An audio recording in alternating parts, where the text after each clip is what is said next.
Assalamualaikum warahmatullahi wabarakatuh. Ketemu saya kembali dengan mata kuliah pengantar akuntansi. Nah, di sini saya diamankan untuk mengajar pengantar akuntansi untuk semester 1. Nah, untuk pengantar akuntansi ini ada beberapa hal yang perlu kita bahas, terutama yaitu tentang rencana pembelajaran. Yang pertama, itu nanti ada beberapa topik pembahasan yang kita akan bicarakan, di mana yang pertama kita ada pengenalan dan pemahaman akuntansi. Jumlah pertemuannya ada 3 kali, kemudian laporan keuangan, itu pertemuannya sekali, kemudian pengenalan standar akuntansi, itu 1 kali pertemuan, siklus akuntansi perusahaan jasa, 3 kali pertemuan, kemudian siklus akuntansi perusahaan dagang, 2 kali pertemuan, dan siklus akuntansi perusahaan faktur 3 kali pertemuan. Selebihnya ada 1 pertemuan itu untuk paparan tugas kelompok yang akan disampaikan oleh teman-teman semua. Nah, di sini sebelumnya saya ingin memperkenalkan diri terlebih dahulu. Nama saya Putri Dwi Abanul Hasanah. Jadi pada pengantar akuntansi ini ada hal-hal yang harus diperhatikan, terutama yaitu tentang referensi buku. Di sini saya ada 3 referensi buku, yaitu yang pertama adalah Wigan tentang Financial Accounting, kemudian Wigan Kimball Giso tahun 2018 tentang pengantar akuntansi yang berbasis FRS, yang diterbitkan oleh Salemba 4, kemudian ada bukunya Pak Suarjono terkait dengan akuntansi pengantar. Kemudian untuk tujuan pembelajaran pada mata kuliah ini ada A5. Yang pertama itu menjelaskan pengertian akuntansi, kemudian mengidentifikasi para pengguna dan kegunaan akuntansi. Yang ketiga, memahami mengapa etika adalah konsep bisnis yang mendasar. Kemudian yang keempat, menjelaskan standar-standar akuntansi dan prinsip-prinsip pengukuran. Yang kelima, yaitu menjelaskan tentang persamaan akuntansi dan mendefinisikan komponen-komponennya. Untuk yang pertama itu bagaimana tinjauan dalam pengantar akuntansi. Jadi dalam pengantar akuntansi ini ada beberapa hal yang harus kita perhatikan, aksinya seperti apa. Nah, di sini untuk pengantar akuntansi pertemuan pertama, kita itu membahas terkait dengan apa sih akuntansi itu. Kemudian yang kedua yaitu penyusunan bangunan akuntansi, jadi apa saja etika dalam pelaporan keuangan, kemudian standar-standar akuntansi, kemudian ada prinsip-prinsip pengukuran. Yang ketiga ada persamaan akuntansi dasar. Nah, pada persamaan akuntansi dasar yang perlu kita ingat dan perlu kita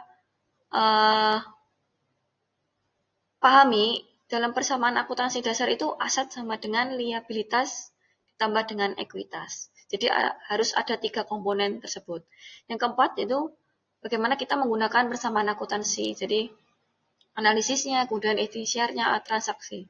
Yang kelima itu laporan keuangan. Dalam laporan keuangan ini ada laporan laba rugi, kemudian laporan saldo laba, laporan posisi keuangan, laporan arus kas, dan yang terakhir adalah catatan atas laporan keuangan.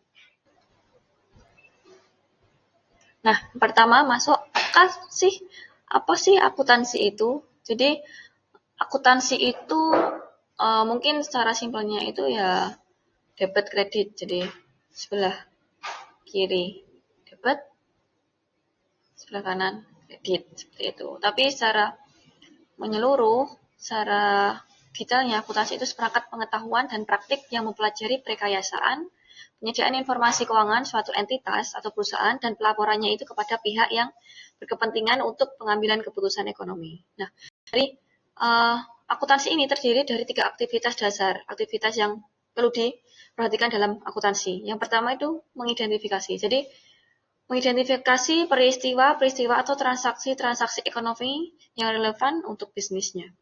Kemudian yaitu mencatat. Apa sih yang harus dicatat? Yaitu mencatat peristiwa atau transaksi tersebut untuk memberikan data historis dari aktivitas keuangan perusahaan.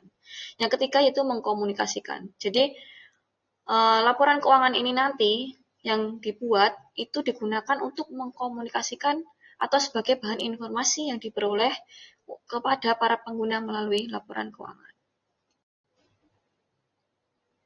Nah, siapa sih yang akan menggunakan data akuntansi atau laporan keuangan? Jadi ada 2, pengguna eksternal dan pengguna internal. Nah, siapa pengguna eksternal? Pengguna eksternal itu seperti investor. Nah, investor itu biasanya berupaya untuk nantinya itu memberikan investasi kepada perusahaan. Kemudian ada pemerintah. Nah, pemerintah ini terkait dengan pajak. Nah, untuk pengguna internal itu seperti karyawan, kemudian direktur, dan sebagainya. Kemudian untuk etika dalam pelaporan keuangan. Dalam pembuatan laporan keuangan, kita itu tidak bisa semena-mena. Jadi, ada etika yang harus kita perhatikan. Yang pertama, dalam pelaporan keuangan atau pembuatan laporan keuangan, itu kita harus bertindak dengan kejujuran dan integritas saat menangani dilema dunia keuangan. Jadi gimana pun caranya kita harus jujur dalam pembuatan laporan keuangan. Yang kedua itu tidak mengaitkan diri dengan konflik kepentingan dalam hubungan pribadi atau perusahaan. Jadi kita dalam pembuatan laporan keuangan itu tidak bersifat oportunistik atau mengambil peluang seperti itu. Yang ketiga itu memberikan informasi yang lengkap, akurat, adil, relevan, objektif, dapat dimengerti, dan tepat waktu. Jadi dalam pembuatan laporan kita harus sesuai dengan realita. Jadi informasinya sesuai, kemudian tidak diubah-ubah. Takutnya ketika kita mengubah laporan keuangan nanti mengarahnya ke fraud atau kecurangan laporan keuangan. Itu. Kemudian standar akuntansi. Dalam standar akuntansi ini ada beberapa aturan yang dipakai. Ya, kalau misalkan aturan akuntansi internasional yaitu IASB. Kemudian ya kalau nasional itu ada beberapa seperti SAK, SAK Syariah, SAK Etap, kemudian SAK MKM, kemudian SAP. SAK ini seperti standar akuntansi keuangan umum. Kemudian untuk syariah itu terkait dengan perusahaan syariah atau bank syariah. Kalau SAK Etap itu terkait dengan akuntan publik. Kemudian MKM itu terkait dengan usaha UMKM dan SAP. Kemudian untuk prinsip-prinsip pengukuran akuntansi. Jadi prinsip pengukuran akuntansi ini ada dua, prinsip biaya historis dan prinsip nilai wajar. Nah, untuk biaya historis atau historical cost principle atau prinsip biaya itu menentukan bahwa perusahaan-perusahaan itu mencatat aset sebesar-besarnya. Contohnya itu apabila ada suatu toko bangunan rumah tangga A itu mendapatkan barang dagangan secara borongan dari toko kebutuhan rumah tangga B yang sudah tidak beroperasi lagi senilai nominalnya itu 1 juta, harga barang tersebut itu bila dibeli di distributor tempat kulakan biasanya itu senilai 2 juta. Pada prinsip biaya ini, toko kebutuhan rumah tangga A itu harus mencatat hasil pembeliannya berdasar harga perolehan sebesar 1 juta, walaupun harga tersebut seharusnya sebesar 2 juta. Sedangkan untuk prinsip nilai wajar atau prinsip fair value principle itu menyatakan bahwa aset dan liabilitas itu harus dilaporkan pada nilai wajar atau harga yang diterima saat menjual aset atau menyelesaikan liabilitasnya. Contohnya pada 1 Januari 2022 itu perusahaan A itu membeli tanah 1 hektar senilai 1 M dan pada tanggal 31 Desember 2022 nilai tanah tersebut melonjak menjadi 1,5 M di pasaran. Nah, menurut prinsip nilai wajar pada tanggal 31 Desember 2022 nilai tanah tersebut adalah 1,5 M karena apabila dijual walaupun tidak beneran dijual, maka tanah tersebut tidak lagi diperjualbelikan dengan harga 1 M, tetapi 1,5 M. Seperti itu. Kemudian untuk persamaan akuntansi dasar.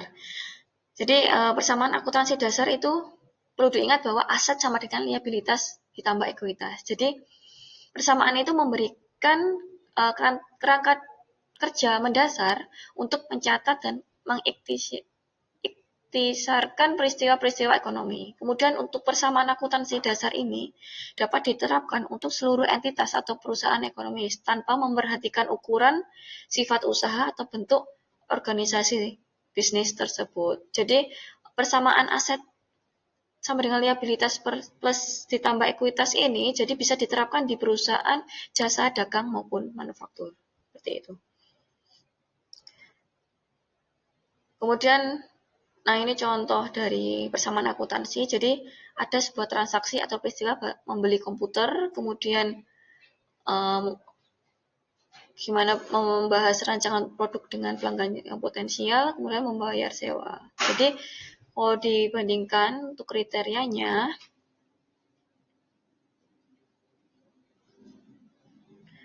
jadi untuk membeli komputer itu nanti pada posisi keuangannya itu dicatat atau tidak. Jadi dicatat dalam pembelian komputer itu dicatat. Kemudian terkait dengan pembahasan rancangan produk itu tidak dicatat. Kemudian untuk membayar sewanya itu dicatat pada laporan keuangan.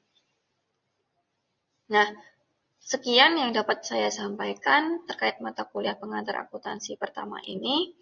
Untuk menambah pengalaman teman-teman semua, untuk tugas pertemuan selanjutnya itu ada 3 soal. Jadi semoga teman-teman tuh mengerjakan, dan setelah mengerjakan teman-teman mungkin sedikit paham atau mungkin bisa menjadi pemahaman dasar untuk pertemuan selanjutnya. Untuk tugas ini dimohon untuk dikumpulkan di ilmu UPN Jawa Timur.